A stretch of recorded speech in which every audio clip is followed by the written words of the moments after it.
April 15th, 2024 interview. Okay. So you have a list of extensive accomplishments. And I would like to actually go into a little bit of your background and your psychiatry work before we move into your current work, if that's okay. Okay. Okay. So you spent 45 years dedicating your life to helping children and youth through psychiatric practice, research studies, assessment programs, and judicial testimony. Tell us a little bit about what inspired you to pursue psychiatric work and what led to the interest in advocacy for children. Well, I was also seeing adults that entire time, but that was in private. So now, when I was very interested in neurosurgery in the beginning, the brain, I was looking for I don't know what I was looking for exactly, but I knew it had something, it was something central. So I started with neurosurgery, and then I realized it was the human heart that I was interested in. And so then I did a year of cardiology.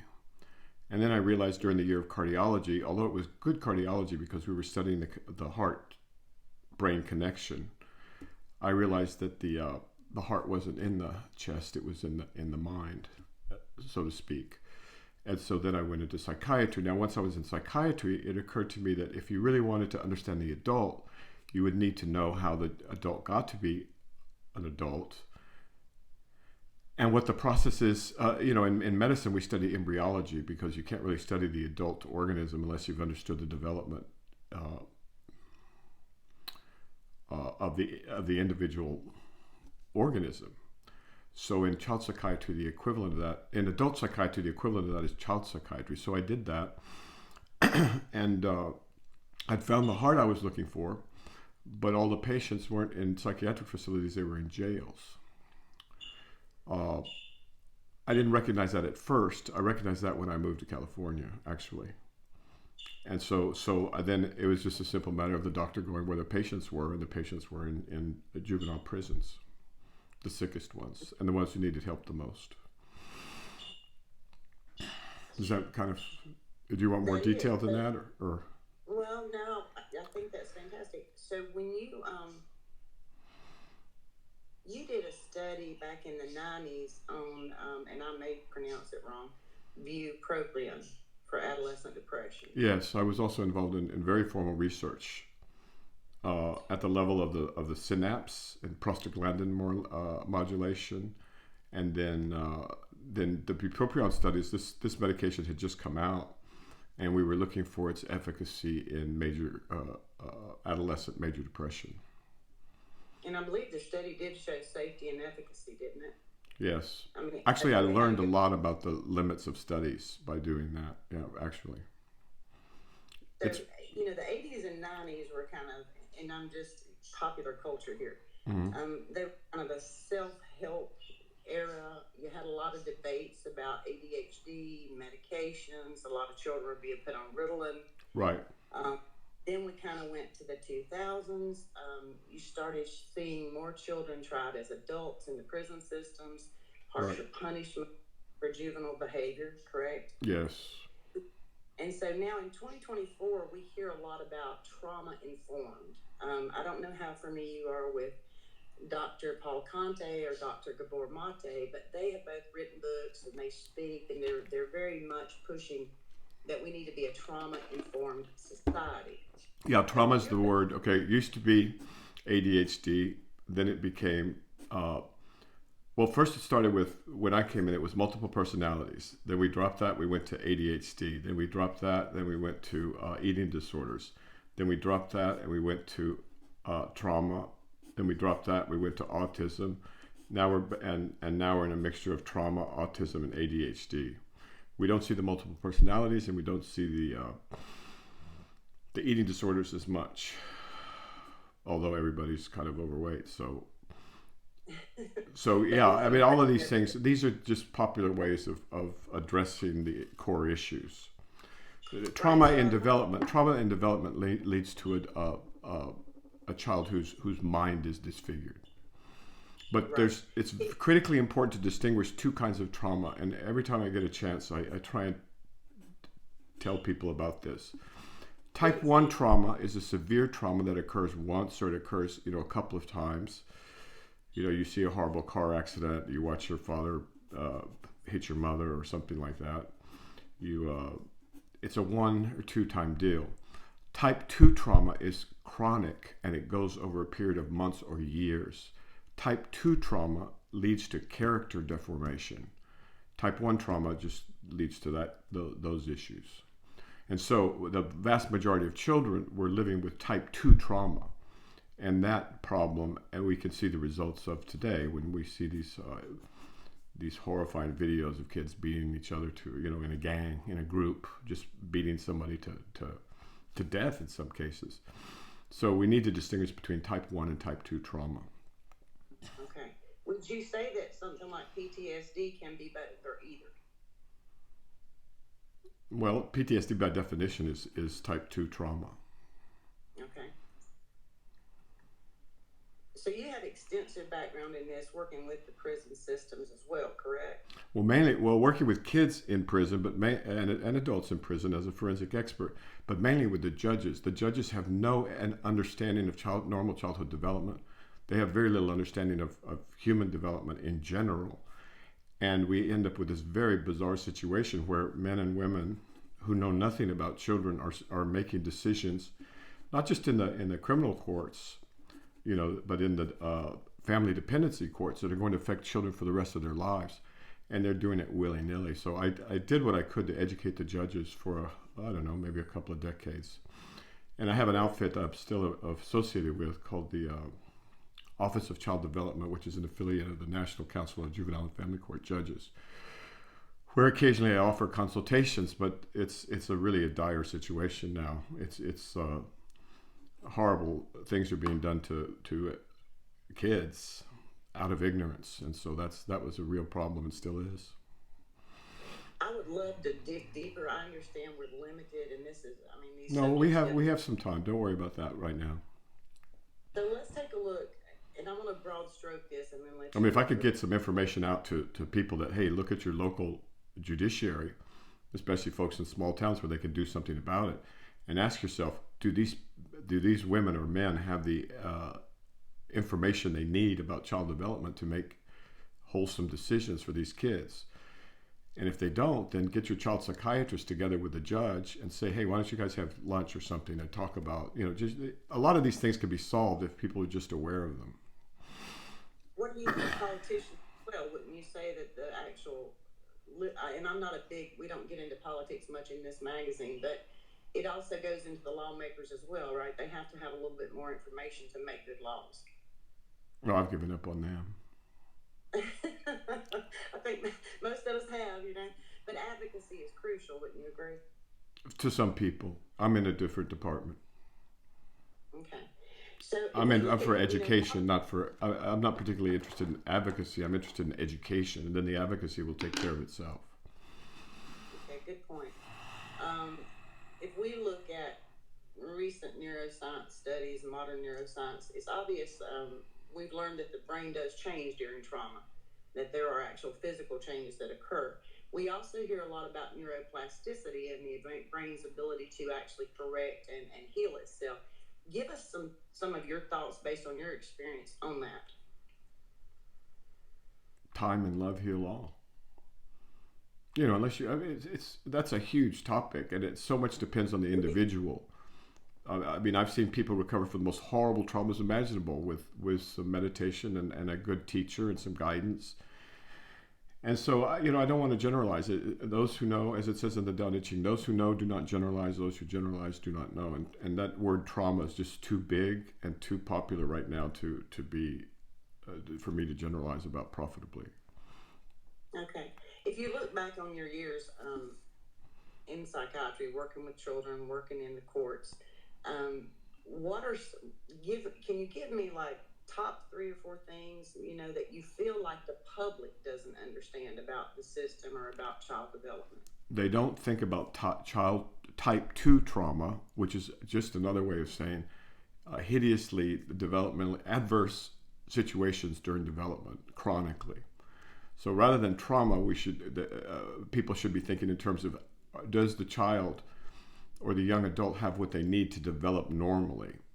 Are they growing up in a situation of chronic fear? Are they growing up with chronic violence or some other distortion or deviation of normal human circumstance? Because if they do, then their brain adapts to that, and then their brain is totally adapted to a situation that would make any one of us paranoid, and they are not equipped or able to function in the otherwise civilized world.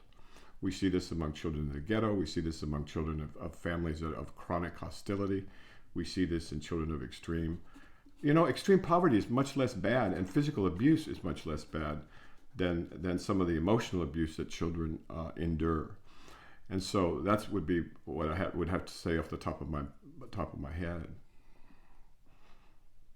And you see these again on death row. That's what you see for the most part, although there are exceptions of adults who have just they weren't socialized. They never had a chance. And so I hope I answered your question. Is that it's a touchy issue for me. No, I understand. One of the things I noticed, I believe it was on your CV and your list of specialties, but it could have been on your website. It interested me because there was a statement that you worked with sexually abused children, Yes, as well as the abusers. No, I worked with the sexually abused children for the most part. I had to redesign a program in California. Oh boy, at the time in the peninsula, on the peninsula, they were sitting down abusers with their victims and having a big circle psychotherapy. Now I understand where that came from, and the man who set it up was righteous. But what happens when the founder dies is then it gets taken over by bureaucrats, and then we ended up with this hideous situation where abusers and the abused, their victims, are in the same group therapy, and I put an end to that, and we designed another program. Wonderful. What was the name of that program? Giarretto Institute was what it was called in the first place. And this is not to cast aspersions on Giarretto. It's the exact opposite. Giarretto was a very developed man, as these things go. And his program in California was designed for one situation, but then it was applied willy-nilly. And worse than that, the offenders were ordered into this program. And so now you have court-mandated offenders with their victims, and that's just not going to work. I would think. I'm sorry? I said I would see that as, I'm sure there was some re-traumatizing in that. Well, we didn't use that language that way. It's quite in vogue, this trauma thing. And the problem with that, I see, is that a lot of kids are growing up with that as their primary identity.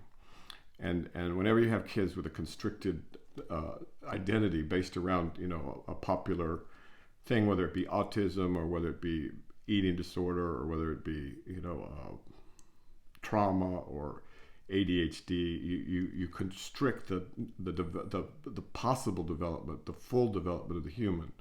And so I'm looking forward to moving past this phase to the next phase, probably, which will hopefully include something more developmentally comprehensive.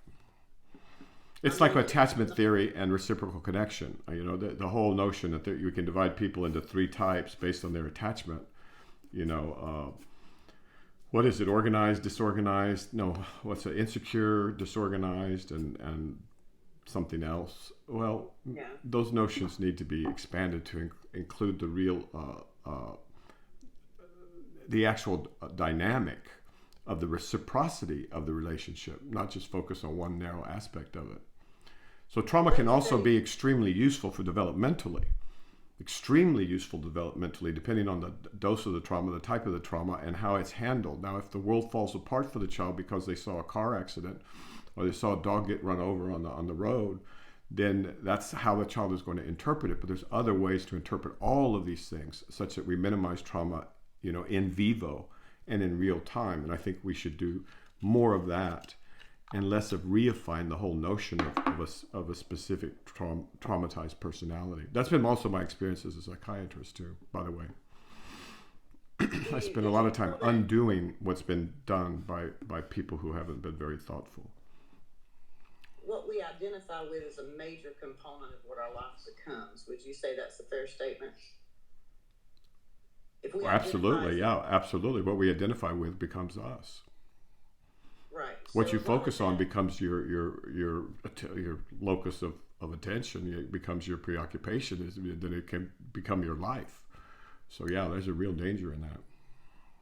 I come from a traumatized background, and I was always, I watched people went from, you go from victim of the trauma, and I'm just using that word because our readers are going to understand it right Okay. now. You go from a victim of trauma, and then you have to move through to a survivor of trauma. But ideally, at some point, you let that label go, right? And you become who you are on Absolutely. your own, right? And I know we're Whenever going to you get give the into power to someone else to define who you are or what you are, you've lost something very vital. And so, yes, both victim and survivor, we're all victims on this earth, and we're all, but our lives are to a large measure determined by how we handle it. And so, yes. again, every epoch has its own, favorite way of looking at it in the West. So, and just to look back, so the terminology that we're using, like PTSD, a lot of that's going to be in the DSM. A lot of that's how you treat it is based on symptoms to help you treat. But there is a big difference But between that that and just PTSD was developed around war soldiers. I mean, people who had gone to war, seen their yes, buddies' legs be blown off, watched, all their friends killed wantonly for no good reason, and those were acute, sudden traumas. They had normal developmental trajectories here before that, and so don't use the DSM 3, 4, 5, 6, or wherever they are now as a Bible. That would be another piece of advice, especially for right, treatment. Remember, those things are highly politicized, and true. big pharma's in there, and all kinds of groups are in there, and so I would be very, very circumspect with Yeah, big that pharma, thing. whole nother conversation. They didn't allow Um, us to use that as a residency. They didn't allow the psychiatric residents to use that. I guess what I was getting at with that is that what I would see as a loose connective tissue of symptoms, right? That this is what the person's experiencing, and you're trying to treat this. Those terms come about to help identify a problem, but what they have become, in Well, to my identify opinion, the billing for right? the problem, to They, identify it's but for the they, insurance companies to a large measure these days, and for the coding, right? If you think it's designed to help humans, I think that's a wrong view of the DSM to a large extent. Yeah, I'd have to say that now. And remember, I'm a forensic expert too. I've testified about all these things in court to no end, and I've testified on the behalf of victims. I've been a huge victim advocate my whole life, and so I think that using the DSM, it says it right there, diagnostic and statistical manual. It says nothing about treatment.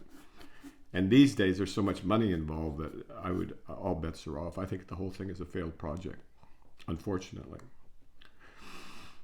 Humans are much, accessible. much, much more complex, nuanced, and extraordinary than anything that can be put down in a flow chart like that. I Decision would tree. 100%. How accessible do you think good care, like how accessible do you think psychiatric care is to people in this country? Well, first, I think we need to ask: do people need psychiatric care, or do they need loving people around them who are older and have some experience? I mean, I take a good probation officer over a bad therapist any day. And people also forget that therapy can cause harm. That therapy can create reifications of these ideas, or making real things, and they can make them much bigger than they should be. And so, what was your question? It didn't seem fair to me. What was the question? Well, I'm going to back up off that for a minute. I'm curious about, I did notice this. It said that you designed and set up the first juvenile mental health court. I'm curious about what exactly that entailed. What is that?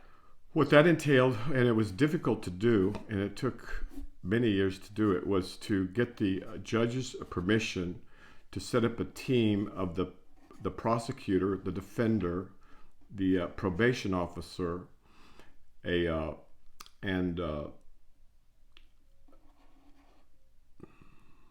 the mental health expert, right? That was going to be involved. These are all court officers of the court, to sit down and, Right. instead of treating the offense, they address the offender. Again, asking people to just be a little bit more conscious, because they were taking like 12, 11, 12, 13, 14-year-old kids and trashing their whole lives because they didn't take because the system is adversarial. It's not trying to understand the child. It just wants to know the offense. And so they would take a kid from a juvenile court, put him in adult prison, and now we've lost another human.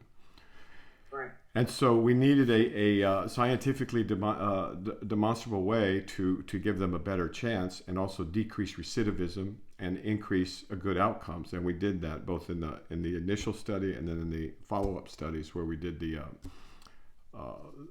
analysis of those outcomes. But to spread this around took going around to different courts all over the country, which I did, and it worked. I mean, because people could see at that time. God knows what's happening now. What time is this, if you don't mind asking? I have no idea. What was that? 90, I have. 2000s? You'd have to look at my CV. I have I'm an old man, and so it all kind of. You're fine. I have the same problem. And I'm going to segue into this. So, but I want to. How would you define a psychiatrist? What is your definition of psychiatrist? You know, I stopped being a psychiatrist some time ago, so I'm not going to comment on that. Just to say that I stopped psychiatry some time ago. Okay, so. And there were reasons why I did that. Pardon me? Yeah. So it has been said that a psychiatrist is a doctor of the soul. Yes. But that's not how they. That's the definition. A doctor of the soul, a doctor of the heart. That was the. Device not found. Ready to connect. Hang on 1 second. Okay.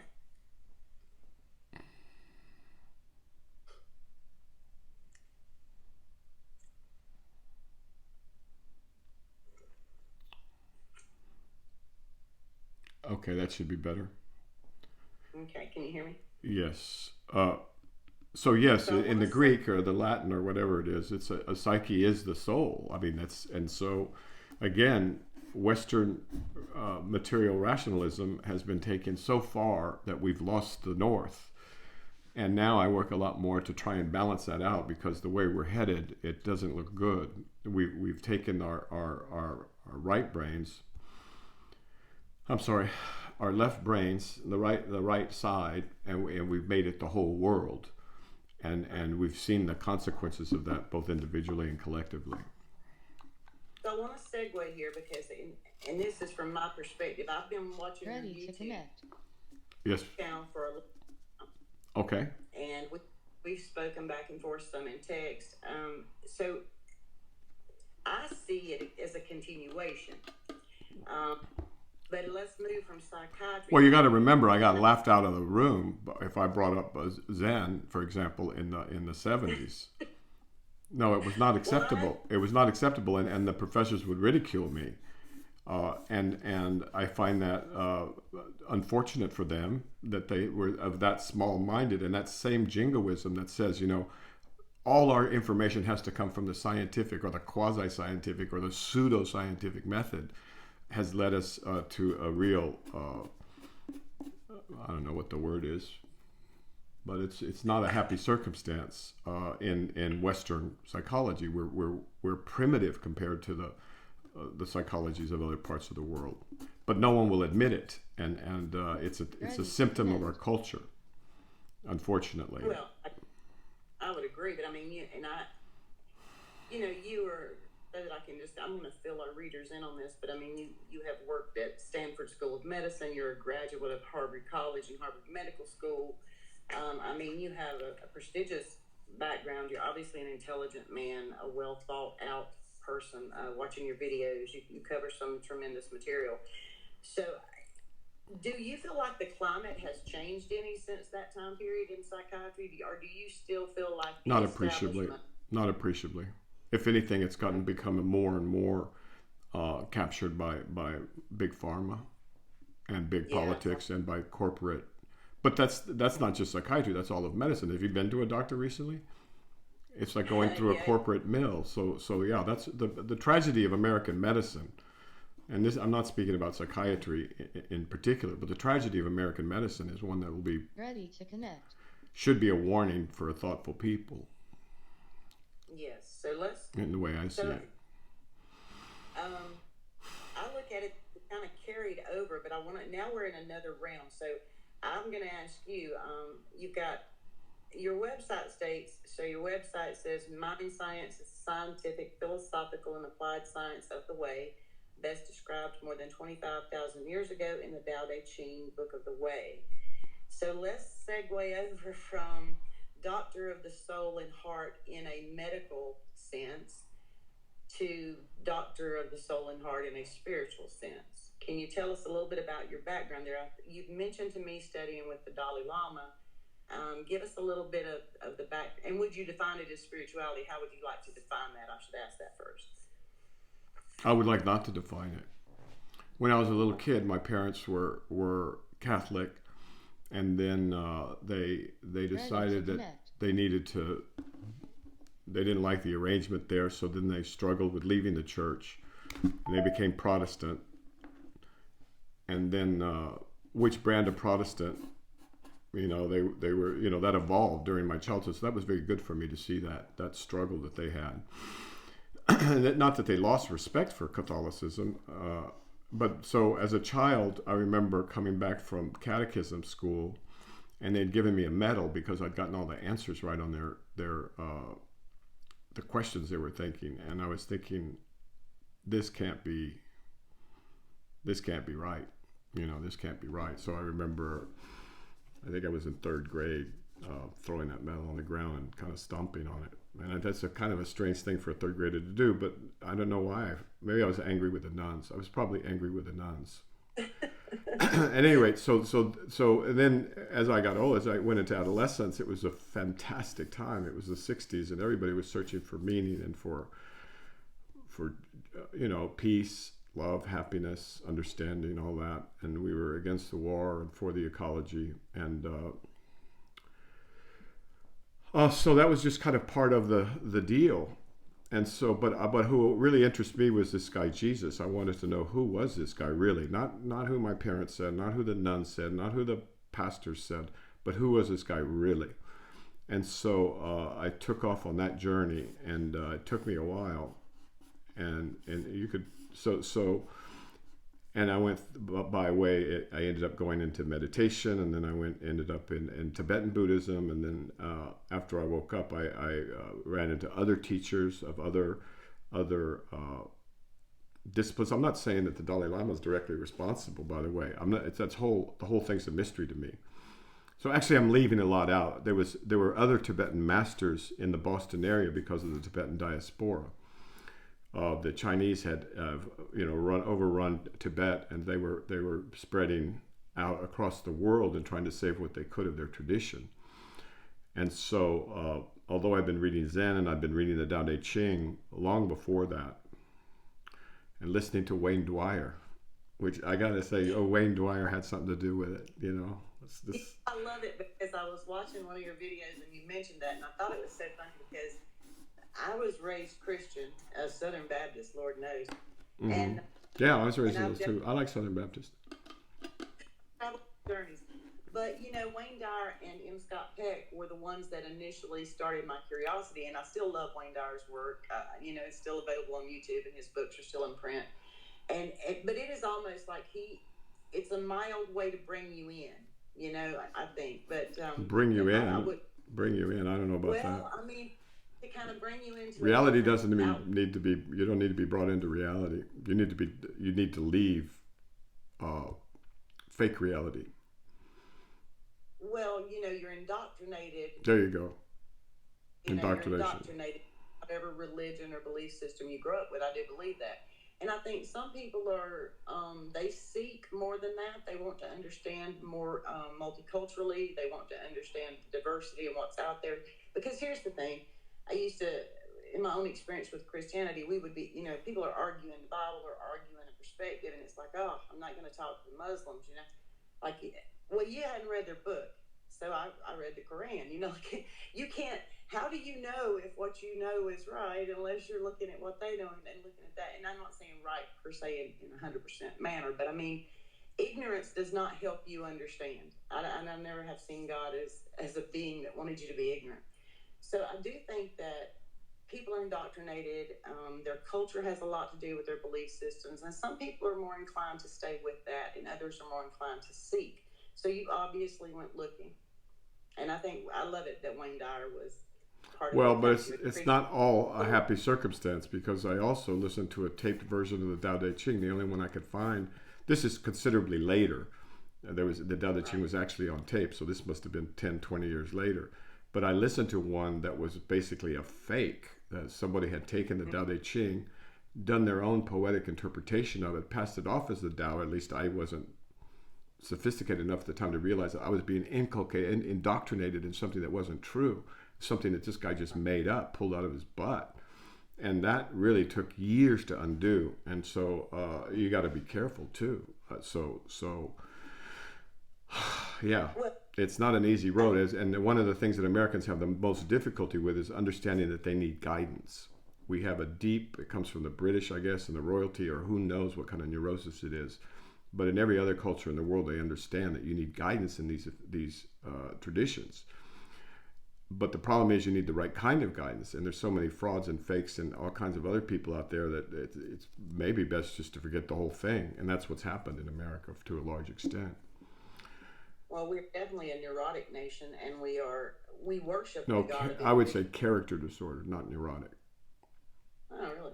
Yeah, we've been so inundated with propaganda for so long, and during our developmental phases, that we can't even tell reality anymore.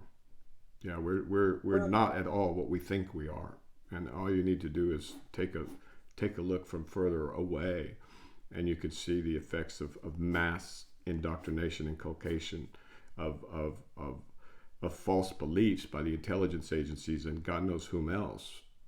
Well, you can find that out for yourself to see how badly we've been brain damaged. Yeah, it's bad. It's real bad. I would agree. We kill people wantonly. We're rapacious as a nation. Yes. We're deceitful as a matter of policy. We're untrustworthy. Our goals are upside down. Our children are being trashed in the name of nothing, really. So I guess I shouldn't go off on there, or it'll be a sour. It'll be not a pleasant interview. Okay, next question, I guess that'd be good. It's really not that, because I do think the problem right now in America is there's so much of the dichotomy. Everybody's split into fractions. Everybody's arguing, but nobody's listening. And I do think both sides are nuts. Yeah, even when it comes to spirituality, there is definitely. What did Jesus say? Leave the dead to bury the dead. That would be my counsel. So in the 60s, and I want to say that, because I might be mistaken, you were talking about the Tibetan shift and people coming into the area, the diaspora.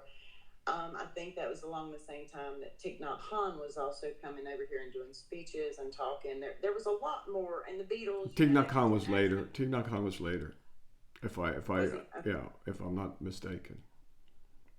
But and under very different circumstances. His country wasn't being invaded by the Chinese, and also the Mahayana Buddhists are very different than Theravada Buddhism. Theravada Buddhism does not emphasize enlightenment, to my knowledge, at all. And so the goal is very different than the Mahayana. And I think conflating the two creates all kinds of confusion, frankly. So in a very generic way, because most of our readers probably aren't going to be as aware of these subjects as you and I are. Well, that's the purpose, right? Is to make them more aware of things that they aren't aware of. Otherwise, it's just Playboy or Penthouse, give what people like.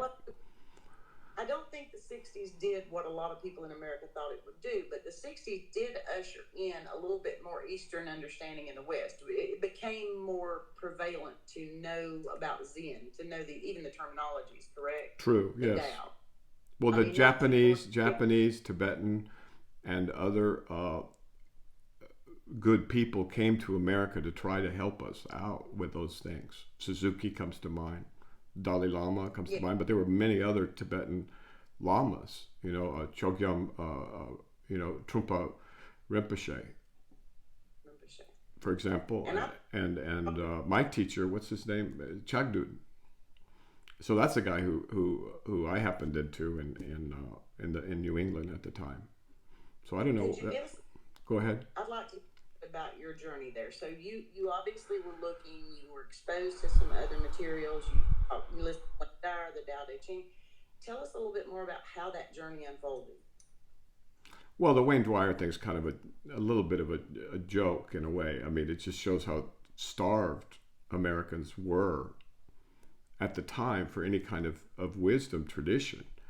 And I'm not holding him up as an example of anything else, and that's not really fair because I was also reading the Tao Te Ching and I was reading Zen and anything I could get my hands on. Stranger in a Strange Land had a big influence on me. And remember, my goal was to understand who Jesus was. I wanted to know the man. And so then I don't really think about it much, but it's, it was Tibetan, the Tibetan tradition, Nyingma, and then I did the Nundro. These are fairly rigorous practices, well-defined practices, and I was doing those, and then I was I was doing mala and mantra practice at the same time, and I was doing Christian prayers at the same time. But all of that's irrelevant. What's important is that you have a sincere heart, that you are truly sincere, and that you're not faking it or you're not half-assing it because you got other things to do that are more important to you. And so the most important thing was to dedicate oneself entirely to one quest, and that was to understand, to know, right? And I had a prayer, it was not my will but yours, a Jesus prayer. And so I just followed that all the way, and then that took me through all kinds of adventures and misadventures, of many, many different kinds. And so my particular journey, I don't think is very important. What's important is people understand the requirements of a true spiritual quest, what it takes to be a spiritual woman or man in this world. And it's not complicated. It takes sincerity. It takes intent. It takes devotion and dedication over a period of time. It takes constancy. These are not mysteries. And so it doesn't matter. The outside, that doesn't matter. That's not the issue. But let's see, for the sake of the interview, what else? All kinds of, then I would go to all these clown shows in Marin. I mean, real clown shows. I mean, people dressed up in costumes and twirling dervishes and just, it was but even back in Boston, I remember going to that. This is not going to be very organized. I'm just going to free associate. But back in Boston, I remember being terrified going into the temple of one of these Eastern gurus. And it was very, very dark. The women were, woof. And they had incense and flowers and beautiful music. And it scared the hell out of me because I thought, oh my God, this is what my parents warned me about. I think it was Maharishi Mahesh Yogi or somebody.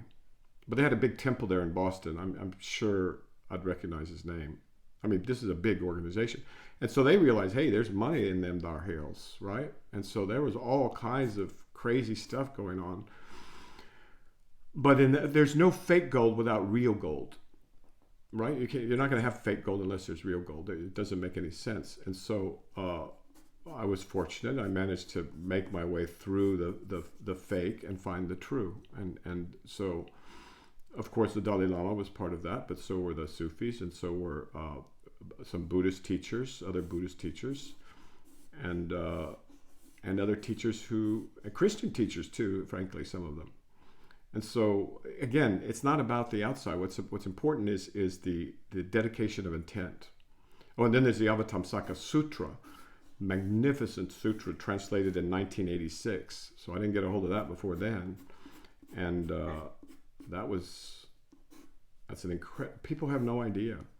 People have no idea. They go to the local bookstore and they pick out a book that happens to appeal to them that day, or because it has a nice cover, it has a nice title, or it feels good from the outside, and they read a few words and it feels great. It's like Rumi. It's like people haven't even read Rumi and they're going on and on about Rumi. But what they're not reading Rumi. They're reading a poetic reinterpretation of Rumi by somebody who doesn't know Islam, doesn't know Rumi, doesn't know Persian, doesn't know Enlightenment. So what is that then? Well, I don't know what to call that. It's great poetry maybe, but it's not Rumi, I guess. And that's a real travesty. If you think about somebody doing that to one of our great thinkers or our great poets or philosophers. What would we think if somebody did that?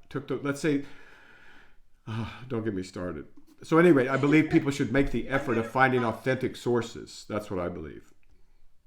Well, I do think so. I'm a big fan of Coleman Barks' Rumi, and I'm also I read other translations as well. However, Coleman Barks did help make that work the best-selling poetry in the world at this point in time. Rumi is the best-selling poet in the world. And what was the cost of that? The cost of that is people have no idea who Rumi really was, or who he is, and what his achievement was, and what he represents to Sufis. They know nothing about. They think that it's a whirling dervish outfit. And so that makes us subject to all kinds of cults. I know, I've been to them, right? And so the only point I want to make, Coleman Barks, I have nothing against Coleman Barks, I don't suppose. And I read some of his books, and I thought they were beautiful too at the time. But then when you're exposed to the real thing, not the fake thing, not the commercial thing, not the thing that is the best selling in the world, right? Or the best selling in the United States, then you find that there's something else, and it's much more quiet, and it's much more powerful, and it's much deeper, and it will actually develop you. Not just pretend to develop you; it will actually develop you. And so that's why I'm an advocate for people going to sources that are reasonably authoritative. I hope I'm not too overbearing about that, but for me, it made a huge difference.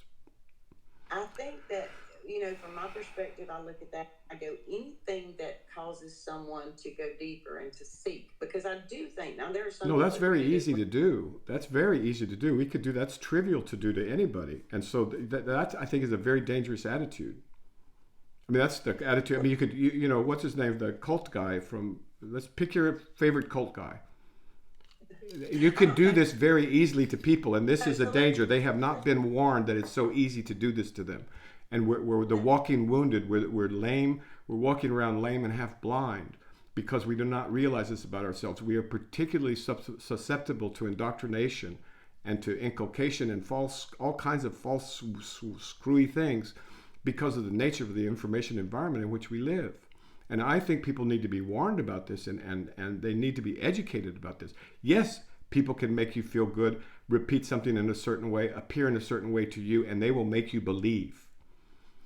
And I'm saying that's highly dangerous, very, very dangerous. And I've watched it my whole life in this country.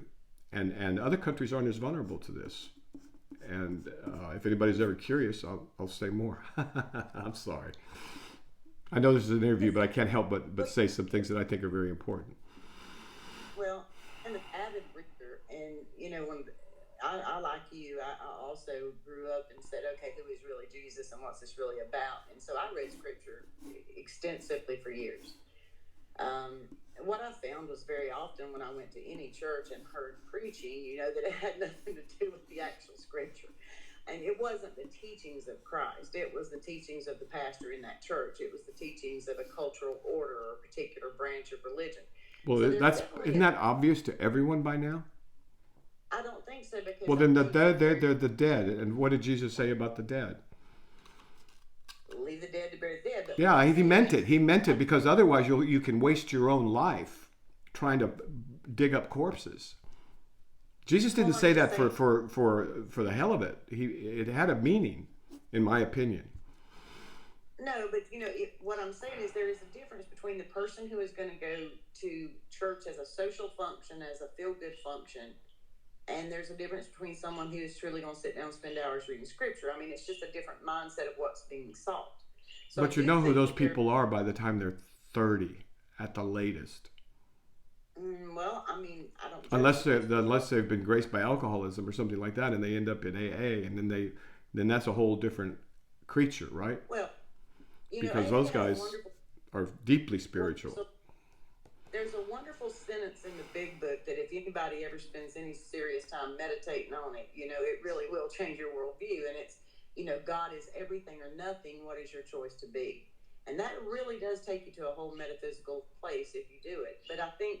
Well, all the 12 steps end up with meditation as the culmination, does it not?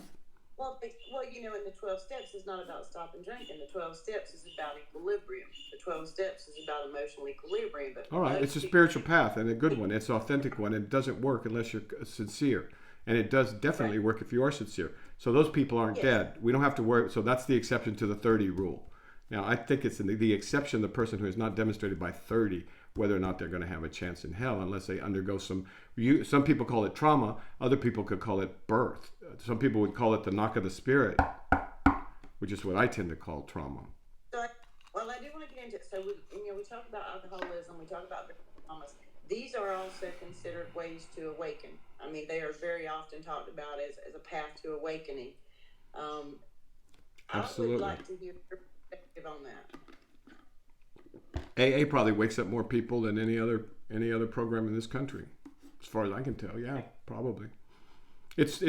I mean, it depends on what you mean by awaken. But if you mean in general, to open up to the spiritual dimensions of life and to get your shit together and keep going and realizing the vital usefulness of altruism as a ego defense, and to pick up, instead of picking up a drink, you pick up a drunk, and understanding the miracle of all that, I think AA is unparalleled. It's also, there's no corruption in AA, which is remarkable after this period of time. So I think it's an altogether extraordinary organization, and the reason it's extraordinary is because at its core, it's a spiritual path.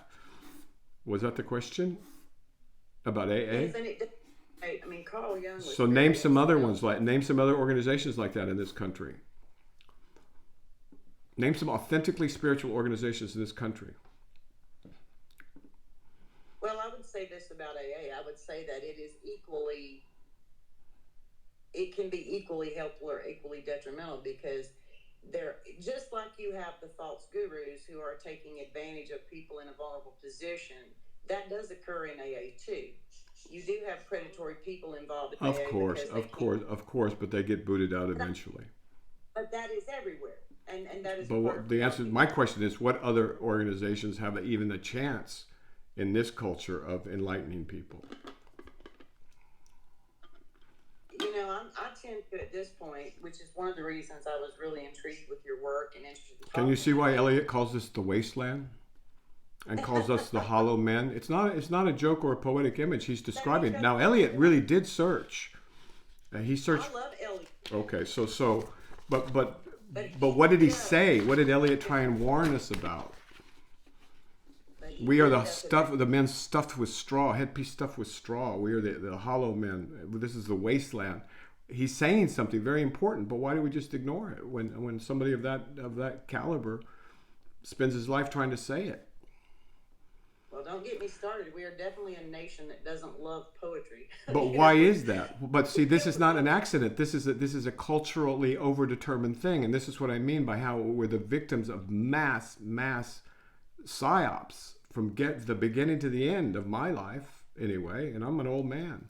So what's this about? Do we actually live in a totalitarian society that is so complete in its psychological control that it gives us a small range of options, and as long as you stay in there, you'll be accepted by the group. But if you dare step out, then you'll be punished one way or the other, right? And so anybody that so then, are we the land of the free and the home of the brave? Or are we the land of the scared, oppressed, deluded, manipulated masses who will do anything for their corporate and intelligence masters? Let's just be honest for once. Well, I mean, I think we're living in George Orwell's 1984. I mean, I really believe that we are under totalitarian rule in this country. Okay, good. And I think that, all right, so then now we can start talking about what can we do. We have been so brainwashed for so long, but let me tell you, here's the thing that gets me. Put the Japanese in internment camps in this country years and years ago, right? We slaughtered the Native Americans. I mean, like, the land of the free and the home of the brave has always been a sales pitch. It was probably at certain times a little more true, but you can't look at our origin and what we've done to the native peoples. You can't look at. But what that's not. But compared to what the Spanish did, I mean, what's the big difference? Compared to what the Chinese or the Japanese or the Mongols or the South Africans or the British or so we can go on and on and on. That's human circumstance. That's our condition as humans on this planet. Now we're evolving. Go ahead. We claim this. Do you understand? This is part of the American fabric, correct? Okay, good point. Good point. Yes, we do claim that there's virtue in spreading the word of Jesus. Yeah, we are hypocrite. We are we're so full of hypocrisy in this country, and we cannot stand to look at it. We will rewrite school textbooks so we don't have to look at it. We will take down historical monuments so we don't have to look at our hypocrisy. Okay. That's a good point. Time, I think. And that's why I think truth tellers in this So now what's country, next? Now what's next? Freedom of speech, and that's what I'm fighting to keep. No, Freedom of speech. There's no freedom of speech. I can think of 10 things right now I want to say that I can't say. But no, I'm talking about in terms of the AI and the technological revolution that's upon us now. I don't think people are aware of what this is going to mean. Teaching the AIs to lie. You know, you're going to know this because you're older than me. When I was a child, the first few years of school, we still did the drills where you hide under your desk because there's nuclear war is going to break out, right? And yeah, I remember that very well as a child. And we're right back there. We're back exactly there again. Right, but never be afraid of the weapon. Be afraid of the man that's got the weapon. Okay. You know? I mean, I tend to worry about the weapon if it's a nuclear bomb, but okay. Well, I mean, with AI, we definitely have concern that they can overtake. How about not be afraid at all? Well, then that leads us into your goal. Let's go there. Your YouTube channel. Let me look at my stats here. Your YouTube channel. You have almost 600 videos up. You have around 400,000 views. You've been active since 2009. That is Matrix of Mind on YouTube. You are active on Twitter. And you have a website, Mind Science, at matrixofmind.org. So let's talk about what are your goals with the endeavors you're involved in now. Awakening, enlightenment, helping. You've got a quote here that your website, that Mind Science is an effort to undo the wreckage of the split between science and religion. And that we're trying to move out of that irrationality. We can't afford irrationality anymore, and it's a time to pull together and help humanity in the midst of confusing times. The floor is yours. Elaborate on what you are doing at this point in time. At this point, I think the best description of what I'm doing is I'm trying to provide for what comes after. I'm trying to give people provisions for surviving after whatever comes next. And to that end, I'm going back to some ancient classics of both individual and political organization, going back to non-religious sources of guidance on how to conduct oneself and a society without any kind of the religious or political overtones. That's why I go as far back as the Tao Te Ching. And then with regard to helping others who will need help with understanding what's happening, I'm trying to educate some people who will be leaders, right, later, understand that all religious traditions that are authentic carry within them the same truth, because we can hardly afford sectarian bickering or warfare or even jingoism or see, religion is very easily co-opted by the body politic. This happens all the time. The Catholic Church becomes, this, and the Anglican Church becomes this, and then you have boom, or you have the Japanese and the Chinese, or you have the Hindus and the Muslims, and this goes on and on and on. Well, I don't think we can afford that in the future, and so what I'm trying to do is point out that the spiritual traditions have at their core the same truth, and we're all worshiping the same God. And a lot of the antipathy that Christians have, say, towards Buddhists is wrong thinking. And so again, I'm trying to de-weaponize religion and spirituality to where it's less likely to be used as a weapon in the future. I think that would be a general overview. So wish me luck. That's an excellent goal. I do think that it takes study. Well, we have some incredible exemplars of this, by the way. So the Dalai Lama is one, Idris Shah is another. So this is not something that hasn't been. It's not an original thought, right? Idris Shah, I can. But they're dead now. That's the problem. Can you give me a brief on who Idris Shah is for the read? Idris Shah was the son of the Afghani ambassador to Britain. He married a woman from Scotland, and has an education that just is people have no idea of what Afghanistan was, and before it became the Soviets and the Americans and everybody else kind of blew that thing to smithereens. But what he took as his life, you'd have to ask him, but unfortunately he died in 1996, I think it was. He was going to bring authentic Sufism to the West as a vanguard for understanding a communality in the Abrahamic traditions. I'll reformulate it a bit for him. I don't think he'd have any problem with that. And and so to do this, you would have to translate the Sufi classics and update them for a person in the 60s or 70s or 80s, which he did. And he was very influential, but he didn't advertise like Americans do. And so he's only known by those who need to know. Now, what he did was he articulated the Sufi program of development, which is not just, quote, spiritual development, it's complete development of the entire human being, something along the lines of what the Toltec attempt to do, and what maybe the Jesuits try to do, I hope, I don't know, to develop a completely rounded and deep human being. And that doesn't, so it includes many things that you wouldn't think of as necessarily spiritual.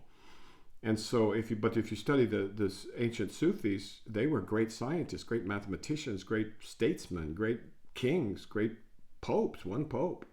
And so yeah, people in America have a very juvenile attitude of spirituality. It's very sad to see. We think it's some kind of sideshow that occurs off on the periphery, and you're some kind of rebel because you engage in it. But in fact, in more mature societies, this is not the case at all. They are part and parcel of a culture and a society, and they work hard, whatever their particular field may be, whether it be jurisprudence, whether it be finance, whether it be economics, or Clary became a lawyer. Medicine, basic science, theory, philosophy, all this stuff. So it's sad to see my country, of which I was so proud as a young child. I thought it was the greatest country on earth, and I really did believe that. And then, bit by bit over the years, I watched what happened with first with Vietnam, and then just it never ended. And then I realized I was being lied to the whole time. So, but other countries are not that naive, and they don't raise their children so naive, and they haven't been brainwashed to the extent that we have, where we'll do anything they tell us to do, including massacre innocents. Yes. So that's a very sad circumstance, and before I croak, which won't be long, I thought maybe I could do something for those who come after, the way the people who came before me did for me. So I don't know if that answers your question, but that's my aspiration, something like that. It is, and it's really, like, to me, one of the reasons we're featuring you in our Becoming Heroes column is you have literally dedicated your life to helping others in one form or another. No. I just wanted to understand the reality in which I was embedded, and these things were these were obvious ways to do that. I think something like that. I don't know. I've been very, very fortunate. I've been graced, but we all have been graced. The difference maybe was that I was so traumatized as a young man. Remember, I grew up as a Mexican in South Texas, right, in segregated schools where I couldn't swim in my friends' swimming pools, and Really? with vicious violence. You have no idea. And then I got kicked out of school and ended up with the Marines during the Vietnam War in a boot camp that they had set up there specifically for delinquents like me. So talking about trauma, I know trauma, a lot of trauma. But that was my salvation, of course, and so that's why it's hard for me to take just one side of the equation and say, oh, that's bad, or oh, that's good. Let me say there's a field beyond good and bad. Meet me there. I'm sure experiences deepen your heart. Because the core issue in a lot of this that we're talking about, and you've spoken of it several times now, and which you clarify. It wasn't so bad for me, but for my sister, good God, she couldn't go to certain. It was just ugly. The racism in Texas. People think that there's no racism against Mexican Americans in South Texas, or back then, but it was It was segregated and vicious. Believe me, we know. But so what? The world is like that. But it did. I'm sure that was a motivational thing to you. Do you not think that helped you understand? I mean, when we are Anybody who has the advantage of being on the border of a culture, or better yet, having two or three cultures to work from, has a huge advantage in this world, because you can see the arbitrariness and the petty nature of some of the preoccupations of one culture or another. And so, yes, it was a huge advantage, and anybody who has that is really got the wind at their back if they want to understand more deeply what the role that culture plays, and the ways it can go wrong. You chose to move forward and make the best of hard situations rather than become resentful. And I mean, you could have gone a totally different path. I don't know if I chose. None of us choose, do we? I mean, we could look at it like we chose, or we could leave ourselves out of it and say, "Why just talk about what happened?" You don't have to put the I in the middle of it. Agreed, but I would say I'm looking from the perspective that we do have a choice in how we choose to view things, from what perspective we view things. Absolutely. And I choose not to look at it from a personal eye, but just it's interesting what happened. So I'm looking at this, and I'm sidestep. All right, please do, because I'm fading fast here now. So let's get going. Okay. I'm sorry if I've been long-winded. Yogic cultures, Toltec Sufis, they focus on the whole being. America does seem to split, like we call it mental health versus physical health, spirituality versus normalcy. Like we dissect the organism in this country more so than other cultures, it seems. I've got a quote. I've got the book, Idra's The Exploits of the Incomparable, Mullah Nasrud. Yeah, the exploits of the but one of the quotes in it, he says in the introduction, is the Sufis, who believe that deep intuition is the only real guide to knowledge, use these stories almost like exercises. Comment for me, I know you have background in Sufism, so if you want to elaborate, that's fine. If not, when they're talking about deep intuition,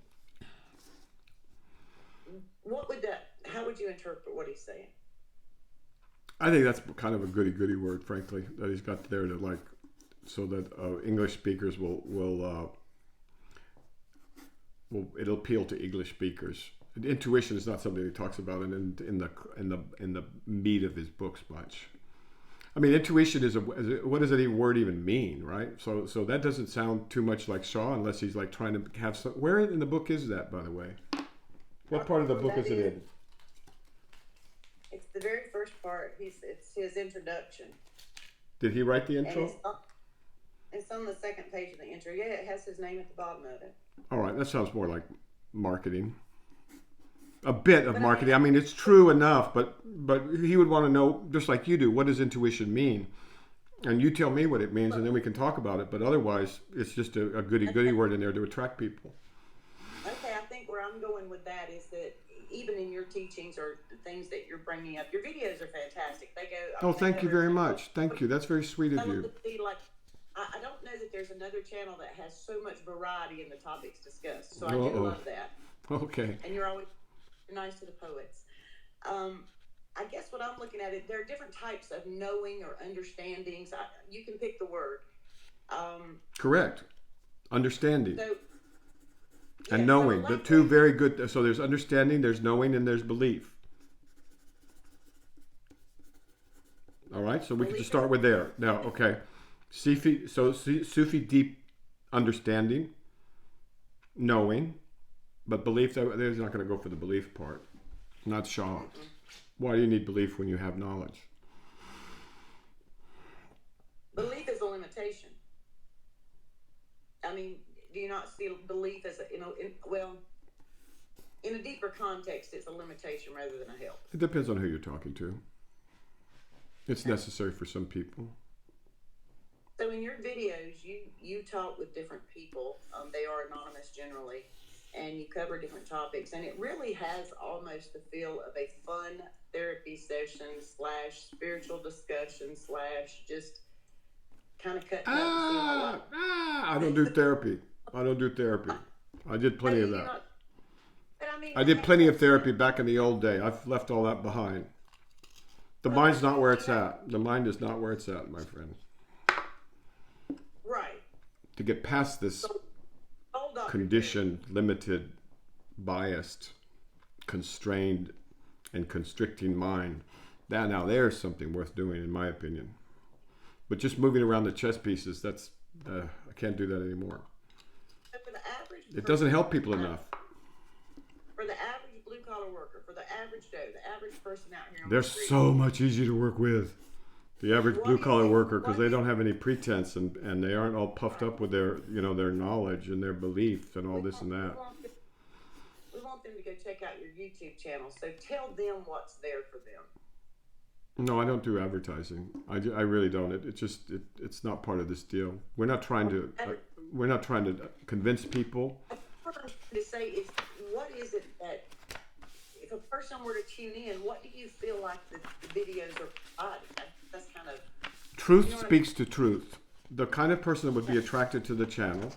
I mean, they're certainly not there for the for the spills and chills and good looks and sexy girls and all that other stuff, nor because they've been tricked by advertising. They're there because truth speaks to them in some way. And just like I found my teachers, my blessed teachers to whom I'm infinitely grateful.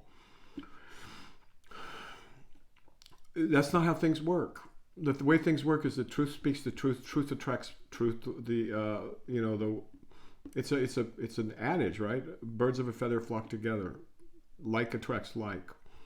I mean, if you wanted, you could even use that thing, I call it the law of attraction or whatever. People will, if people are attracted to truth, they will come. If they don't, we just die with less truth.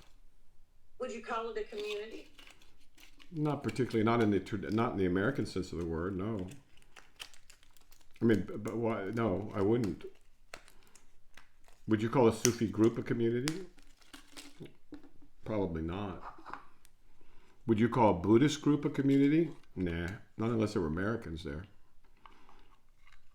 Yeah, this American, see, community is another word that Americans use.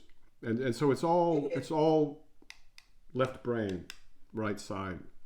We got to get past that. We got to get past naming and labels, and it's got to be this or that. And we're going to market it and package it and put it into a nice, neat little package so we can manage it in our left brain. We've got to get beyond that, folks. We really do. The world is much more dynamic and fluid and beautiful and gorgeous and creative and spontaneous than that. And the minute you start stamping it with these labels, then you kill what is vital. And the Sufis understood that. Well, and so does the Dalai Lama now. Pardon me? I said, you know what I'm thinking about? And I don't know if you had this experience or not. But, growing up, our church would have like Wednesday night potluck suppers. Have you ever heard anything like that? They're wonderful. They're wonderful things. Right. Yeah. So that's great. That's a very good thing, but that's a different function. See, that's a social and a community building function. This is something else. This is a spiritual development. I understand, but I think the warmth in your channel, I think there's that type of warmth where a person watches your videos and they feel welcome and they feel... Maybe. Some do. I hope they do. That would be lovely. But that can't be the preoccupation of the work. The work has to be to find those who can be found. Those who are attracted by their nature to truth as opposed to belief or indoctrination or belonging or emotional stimulation. And instead they want something more refined than that, than emotion or belonging or those needs could be met elsewhere. They could be met at the potluck. They could be met at the baseball field. They could be met, and they should be met there, at the home and the family. This is something else. This is a search for truth. And it doesn't need those lower level emotional satisfactions should be met elsewhere. You see? It's very foreign to Americans. It's really bizarre. Go ahead. This is a very good discussion, by the way. Thank you. So let's get to this part. This is a good part. Well, because I think you really have to look at, like you did a video presentation, which was really great. I would love to have heard the entire video of you speaking about love. It's there, isn't it? I don't know. Those are ancient videos by ancient.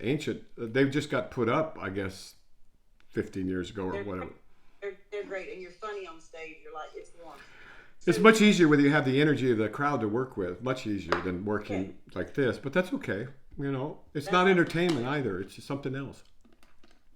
No, because it's like I don't know if you've read Four Loves by C.S. Lewis. I like C.S. Lewis. Yes, he goes into the types of love. I guess that's what I'm saying. Like, even if you look at Sufism or you look at Christianity or you look at Hinduism or you look at any of them, the core in that is love, but it's not romantic love. It's a different love than people might attribute the word to mean. But I think your videos and your teachings definitely have that undercurrent of that. Well, of course, yes. Love motivates all of this. Absolutely. So talk about that. I want to hear about love. Well, just like a parent doesn't always, lead with the deep, constant, and infinite love that they have for their child. I'm speaking of a mother now. They don't lead with that because other things are called for at certain times, like the kid needs direction, or the kid needs discipline, or the kid needs education, or something like that. It's taken for granted, of course. Love is all there is, actually. Truth is love. And so when you know that, there's no need to talk about it.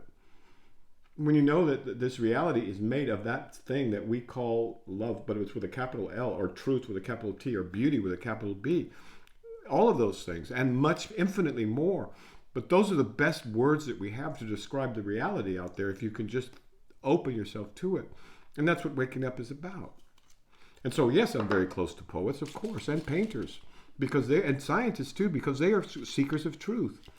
The real ones are. And you do art as well, correct? Have done art. Yeah.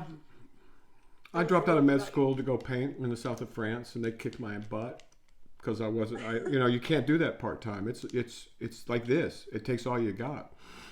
And so, yeah, when I got, so I requested. I was doing a fellowship in cardiology, and they thought I was crazy because I was dropping out of med school too. And at this med school, they take this stuff very, very seriously, like something's wrong with this kid. But at the end of the interview, the guy who was supposed to check me out for being crazy said he had one last question. I have one last question for you, David. And I said, yes, sir. And he says, do you mind if I ask? And I said, no, sir. Can I come with you? because it was sane, right? This notion that we're just one thing or another. That's a ridiculous American. Where did that come from? That you have to be one thing and only one thing. Where the hell did that come from? That came from the industrial strength indoctrination, I guess. And that's what we have to do, is first get free of our indoctrinations, then get free of our other conditionings, and then maybe we can approach some literature that will really open us up. And then maybe once we're open, when the knock of the spirit comes, when you get your square centimeter of chance, you take it, and then your life is, you understand what is the whole thing's about. And until then, you don't, and it's really a tragedy. So I probably talked too much. Go ahead. For readers who don't understand the difference, can you kind of give us a basic general idea of what is the difference between awakening and enlightenment? Oh, that's a good question. Awakening is Satori, Kensho, Moksha. It's basically when you finally wake up and the veils are lifted and you see reality for the first time. And when you do that, you're changed forever. That's relatively straightforward. Enlightenment takes years and years, decades of development for most of us. Some people are geniuses at this, but they don't last long. Poor Jesus, he got crucified. He didn't even make it to 35. So, and Muhammad, so basically, enlightenment is the final finished product. That would be like a completed Sufi, or a completed Christian or Buddhist. That's a woman or a man who's impeccable in every way. So enlightenment is for most of us common folk, it's an aspiration. But Satori Kensho and all that. See, we've got enlightenment inflation too in this country. We call waking up enlightenment, but that's just a word that's been misapplied. Well, I mean, you're just full of it, and they've got 5-step processes and everything like that. Who has who? YouTube. It's becoming like a cult thing. It's nothing to do with the real thing. Well, part of that is the Hindu thing that you can do this with just belief. And what they do, if you observe it carefully, you find out what they're doing is they're repeating the same thing over and over and over and over and over and over. And if you do that for enough years, then you start to believe it and you become the I am, right? Or whatever. On the other hand, there are true Hindu illuminates, but I don't think any of them did any of that stuff, frankly. I mean, Nisargadatta, I think, is very good about this. Yeah, actually, I've been listening more, and it does have some great information. But in India, these folks know. I have Indian students, and of course, they know about the guru phenomenon. In India, everybody's everybody's protected against that. Whereas here, we have these poor kids; they don't know any better. Their parents aren't providing them any guidance. The culture's not providing them any guidance, and so they think that it's got to be something weird and hidden in a cult, and to some extent it does, but not for those reasons. It's so that you can. It's the same reason that, say, a dental school or a medical school doesn't take place in the town square. It doesn't take everybody that's interested. I should have said veterinary school, because that's not a suitable environment for the serious students to learn in. Do you see what I'm saying? Right. So it's not a public affair the way some of these grand gurus make it. And it's not a big marketing device, although it works, obviously. Look at the subscription numbers for a lot of these folks. So, but that's not what this is about. Silence and turning inward is essential. Would you characterize, so at the end of the day, most of these systems, most of these belief systems, these traditions, they really teach you that that's where the answer is. They inculcate a belief. This is not about belief. This is about knowledge. The difference is like night and day. If you're satisfied with belief, go get belief somewhere. And that's fine. Those people have been diverted successfully. And now the serious students can come work with the serious, it's like anything else. There's like poets, there's serious poets, and they do the work. And it's hard work. It's very hard work. The serious magician, the serious philosopher, the serious, scientist. And they don't need the distraction. They don't need the approval of others. And they don't need the gratification of being popular or famous or cool or whatever. So go ahead. There's the general thought in the commentary, 10,000 hours to have mastery. I mean, I had a sales history. So American, 10,000 hours. They don't talk about 10,000 hours, how, with whom, in what manner, so on and so forth. No, but I'm using it as an example. I hope you don't mind. Of the left brain taking over and reducing everything. It's called reductionist thinking, right? So I just need 10,000 hours. Yeah. I'm using it if you're looking to go this direction, it's not like you can say, well, 2 hours and 4 days from now, I'm good, right? It does require a commitment to the path. It's a Malcolm Gladwell effect. Americans want everything in a book they can finish in a weekend, written at a level they can understand. And if Americans spent as much time actually working as they do studying people who have worked, like say Einstein or Niels Bohr or anybody, if you could take your pick, but instead we have this infatuation as a substitute for the real thing. You see this really on Twitter or X, where basically the young men, especially, I don't know about the young women so much because they aren't so much on X, but all you have to do is put up a picture of Richard Feynman and quote Richard Feynman, and people think you're smart and creative and hard work. No, but we laugh. But how much of our culture is actually built around that totemization of the? That's it. Everything's a meme. Yeah, everything's a meme. So, well, meme, which was not invented by the British, and although they took credit for it, Dawkins did, although it was a French construct, and before that, this has been known for a long, long time by Sufis, like circulation of the blood.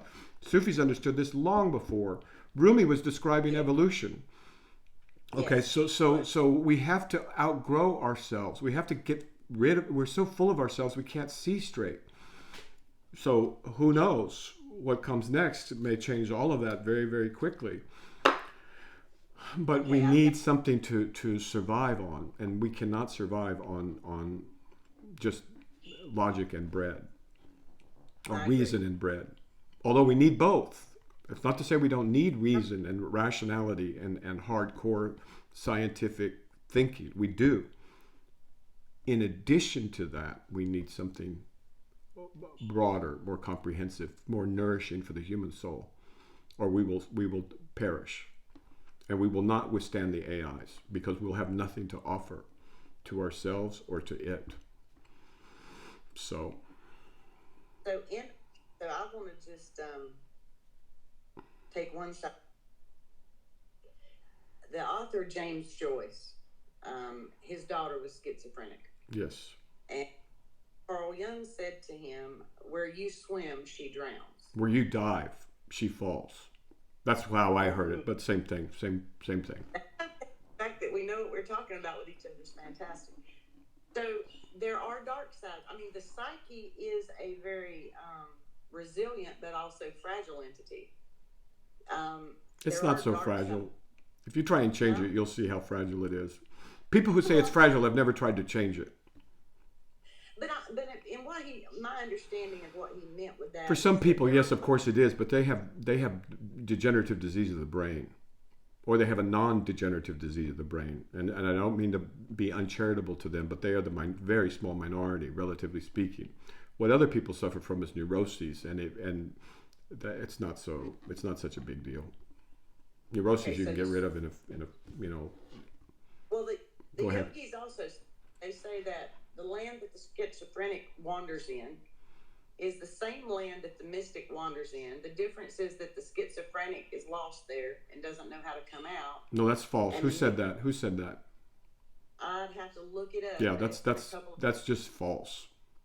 So I'm asking, I wanted to ask, because there is that tendency to believe that mystic visions, that there is another type of reality that's different and can be a dark reality. You've dealt with a lot of different people with illnesses and Occasionally a manic person, a truly manic person, can go into manic psychosis, and they can glimpse some things that resemble somewhat, but they're totally unprepared, and so it's useless. Occasionally, in a psychotic depression, someone can see certain things, but those are the exception and very, very, very, very far from the rule. So there's no reason to romanticize or eroticize mental illness. These are totally different things. It's like saying, well, yes, a man with no knees, right, who's born with no knees, can run the quarter mile. And, yeah, I suppose he could, but what are we going to learn from that besides that we need knees? Do you see what I'm saying? So mental illness and this are totally different things. I do, but I think there's a serious question. It's just like the Buddhists talk of the hell realms, right? Well, that's in the bardo. Right. So, I mean, there is the discussion of not only is there the wonderful joy, love that you're filled with, just like, I mean, ayahuasca is another example of people taking ayahuasca trips, right? You can have an amazing, beautiful experience, or you can go to a totally different hell kind of place that's nothing you're prepared for. After you wake up, there's no suffering. So If that's what you're asking. The belief that a guide is needed. The belief that a guru is needed came from that sense of See, things. guru, even that word guru, why do we use that word in this country? Because in India, they see guru, and it just means teacher, right? Right. Rinpoche. That's what teacher, guide, adept, right? Coach. So how important do you believe that it is for someone to have that when they're journeying? You mentioned earlier about you shouldn't go it alone. That was the hardest thing for me to accept because I was a born and bred American kid, even though I was, Mexican American. To accept the fact that I needed a teacher, I needed a guide, it was extremely difficult. And overcoming that, the pride that kept me from doing that, the misguided assumptions I had made about, well, they're just going to try and take advantage of you. They're just going to try and, co-opt you. They're going to teach you false things. They're going to, it's like from the devil, or, it's just weak, or it's un-American, or it's not, I bow to no one except for the queen, or something like this. Some crazy insanity. All of those things. But at the root of those is ego. And that's very hard to overcome. And for many people, and like ask people from AA, the hardest step is the first one. For most people. Well, and there's some other ones that are hard too. The whole thing is a rigorous program. I admire it to no end. But okay, so all I can say is that was the most difficult part for me. And then once I had accepted that, then the rest was relatively straightforward. Because people have traveled this road before. I mean, you wouldn't go into the jungle Not, I mean, you could, and some people have done it. So there are exceptions. You could cross the Amazon by yourself, alone. It's possible. But for the vast majority of people, they're going to need a guide. And that's why I ask you that, because if it's all butterflies and roses, then you just take the journey. But there are pitfalls, correct? There are ways to get off track. There are ways to get lost. Horrible ways to get lost. But that has nothing to do with the true endeavor. Those are people's crazy imaginations of what, like the story I tell is I was with Chagdud Tulku, great Tibetan mountain man teacher. He'd just come over fresh off the boat, didn't speak English. So he was there giving us all kinds of Tibetan teachers. I'm so grateful for this, and all this other stuff, and we were wowed. But we didn't know what we were doing. We were American kids. This is back in New England. And so he went down to Brazil because he was going to try and help people out there. God bless him. And when he came back, this friend of mine had gone off to Walden Pond, and he decided he was going to meditate by himself alone in the woods for a couple of years until he woke up. Well, you know, you can imagine what Chagdud thought about that when he got back. He kind of said, well, he did what? Huh? And then he went out and we grabbed him and brought him back because, yeah, people go do wacky things. But yeah, you got to have a guide. That's what I would say. And it's true in medicine. It's true in painting. And paintings, you're always looking to other painters, right? Do you not? Almost like, I mean, we've lost this art in this country. Sales is one of the few industries really that still does it, but there's an apprenticeship to it. You work with a master. If you're a wood carver, cabinet maker, I mean, there was an apprenticeship period. Well, then we're surrounded by junk too. We're surrounded by junk. Have you looked at everything? I mean, if anything, unless you spend a fortune or you're very fortunate, basically you're going to buy junk. We have no craftsmen left. Sales works that way. In my experience training salespeople, like you are always trained by a proficient salesperson in that industry. There's no other way to come in the door, and you have to acquiesce. You have to follow that trainer's guidance. Otherwise, you're not made for this. It's not your thing. But that's acceptable for learning a skill. But before you do that, before someone does that, and there's some wisdom to this, be very, very circumspect about who you're going to hand your inner soul to, your inner guidance for something that's important as your life. I think so there's reasons. So some people can tell true gold from fake gold. Those are the people we're interested in. We're not interested in the people who are just shopping around or window shopping or they just want to taste it a little bit and then move on. There's plenty of places for them to go, and they should go there. So there's a much, much smaller group that's actually interested in truth. Always, this is true. This is not just America. This is true everywhere in the world. And so it's a smaller group. It's an authentic group, and they get what they pay for. Something like that. If someone is seeking guidance or someone that, obviously go to your channel, right? But I mean, No, don't obviously go to my channel. You can go to my channel and see if there's anything that resonates, or something like that. But no, I'm not trying to attract people beyond a certain point. I think it'd be good if it was available so people could be exposed to a little bit, and then it costs them or it doesn't. And there's no need to advertise this because that doesn't work anyway. Well, I'm not trying to advertise. I'm trying to say, how does someone who is seeking? I mean, how if you're looking at, say, if you have in your mind, you say, I need a guide. I need somebody to help me. I'm at a place where I feel that I need help. What are some of the things that a person could look at to make sure they're making a good choice in that's good for their well-being? So you're not following the guru that takes you out to the mountains and does crazy stuff. Well, the first thing to do, I suppose, would be to find someone of your own culture that you truly admire and that 360. Somebody that really, has earned the respect of you and, I don't know, part of the society that you're in or whatever, and someone that you know is a good woman or a good man in every regard. And then the next thing you do is you look at his belief system, and then decide, well, is this a belief system that requires that I swear allegiance to this or that, and that I can only do this and I can't do that? Does it constrain your freedom, or does it increase your freedom in the world? Okay, and then having done that, then when you find those people, you should ask them and see what they say.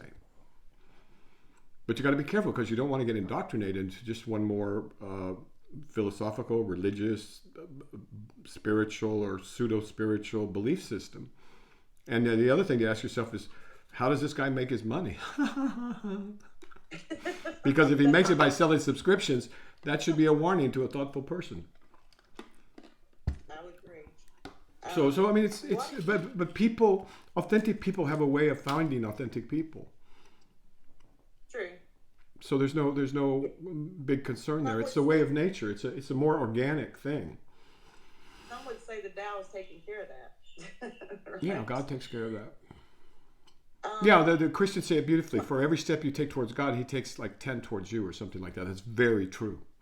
But it's got to be towards God. It can't be towards your ego or towards trying to, you're going to use the law of attraction to make yourself, a real estate mogul or something like that. Yeah. What have I not covered that you would like to say? To whom? To the reader. I mean, is there anything that you feel like... What's the age range of your readership?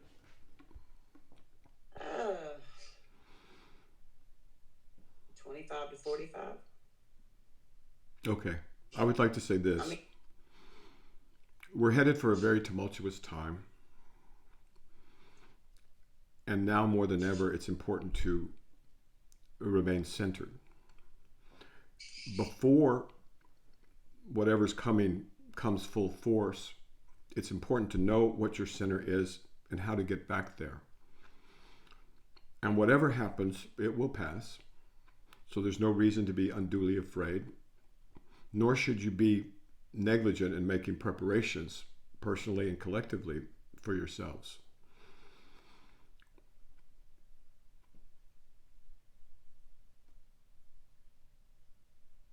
Yeah, I think that covers it. I may have left some stuff out. It's all spontaneous, so I don't know. I probably left some stuff out, but that's kind of the general gist of it. Well, I'll give you, when I actually put the interview together and get it transcribed and get it formatted, you'll actually get it. I mean, you can go through and prove. If you'd like to add more, you can. I kind of go through and edit and type it up. But, I have the utmost respect for you, not just for your credentials, for everything like that. But it's not for me. It's for what I have in my hand. It's for the knowledge that was given to me by people far better than me. And that knowledge deserves respect, and the effort they put into it deserves respect. Me myself, I'm nothing. I'm just holding it for people that because they've died recently, and that's a lot of the reason I'm out here. Frankly, there's been deaths recently of some very, very valuable people, and so now we do what we can. I have thoroughly enjoyed this. Oh, good. Do you have everything you need? Now, let me ask you, do you have everything you need? Is there anything you want to? No, what I'm probably going to do is take some of the books you've recommended to me and put that as a reading list, potential reading list with... Well, that I would like to have a hand in, probably. Maybe. Yeah. So, although the ones on the website probably are pretty good. Well, you sent me a bunch of different recommendations. But those were for you. See, those are for you. Everything else, it has to be by prescription. That's another thing. That generic guidance is usually not nearly as good as specific guidance. That's why I ask what the age range, because if they were in their early 20s or in their teens, I would have said something very different than that. So what I said was primarily for people 30 and over, for the most part. I do podcasts. I'm just not there yet. I'm working on getting videos and podcasts together for our younger groups. But, I'm learning that the older I get and the more I go through this, the less I know. So as far as having directions sometimes is confusing now, because it's like, I would have just taught this. You know what I mean? I would have just went, now there's a joke, let me tell you a joke from medical school. They say that orthopedic surgeons are, strong as an ox and twice as smart. They say internists learn, I'm going to butcher this, everything there is to know about less and less. And psychiatrists know everything about nothing, or something like that. I butchered it. I'll have to go back to my med school joke book. Right? I mean, and I But I'm not a really psychiatrist anymore. I'm not well. Now I'm because the word of psychiatrist changed on me, right?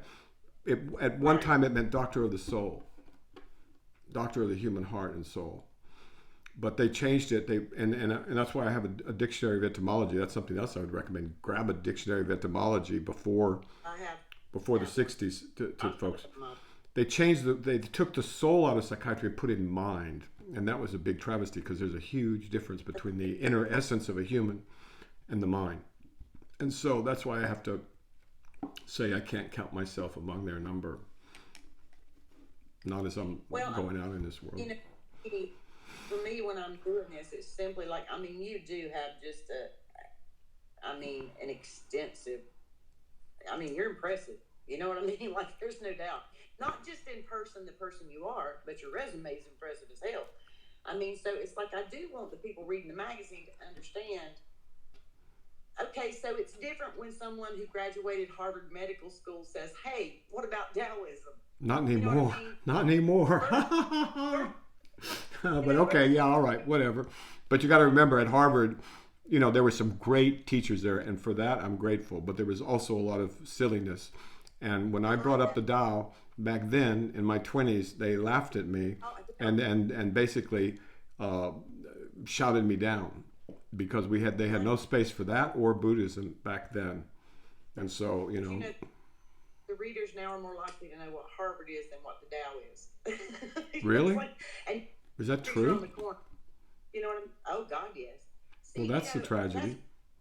It's like I told you in my text. It's like for the last 20 years, all I've done is hire and train men, young men.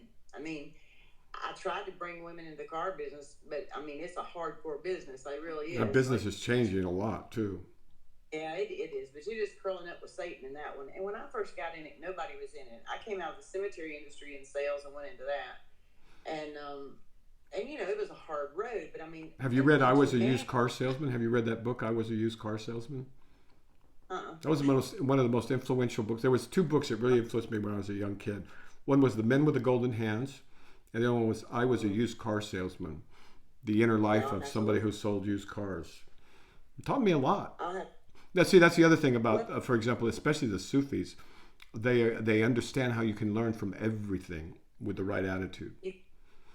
And that needs to be taught. That needs to be taught that, hey, teaching is going on all around you. You just have to have the right mindset, the right attitude towards it. Okay, is there anything else go ahead?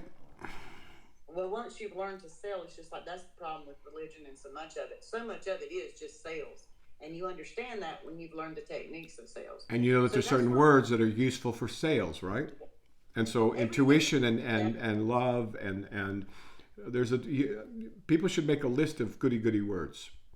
And well, it's not even, I taught my people, I learned how to read handwriting. I taught my people how to assess handwriting. So you get somebody to sign a contract, you know what personality type you're dealing with.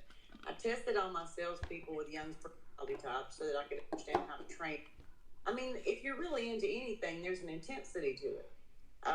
But people are not that difficult to read, but truth is rare.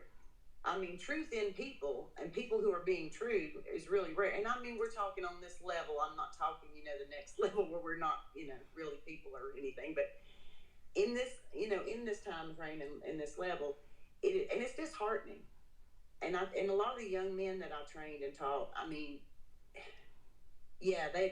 they might. It's more than disheartening. It's dangerous, and it's debilitating to a civilization and to a culture. And now we're facing the music for this misunderstanding, and it's sorrow. There's sorrow in understanding how much we threw away. Yes, there's a lot of. But we can rebuild. Whatever it is, it will pass. Well, all right. Thank you. It was a very fun interview. Thank you. I hope I didn't proselytize too much, but some of these things are just. I just love it. It's good. All right. It's good. Take good care. Thank you. Bye-bye. You too.